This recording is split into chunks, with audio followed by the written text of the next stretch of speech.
What's up mga kalapatids? Nandito na ang ating ibon. Nakauwi nga talaga. Ang tigas na nito mga kalapatids. Sana mga kalapatids umabot siya ng dulo. Kasi pag derby, di na tayo pwede mag-training mga kalapatids. Ayan.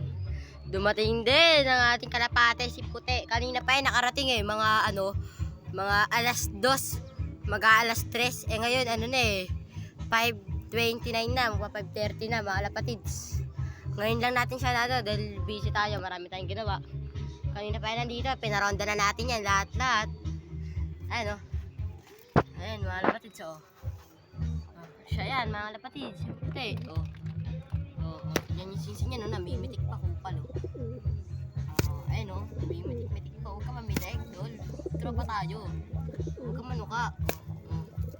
Tapang mo makakarga ulit kita susunod sa Sabado. Ayan, magabang kayo mga kalapatids. Hanggang dito na lang ang ating video. Goodbye.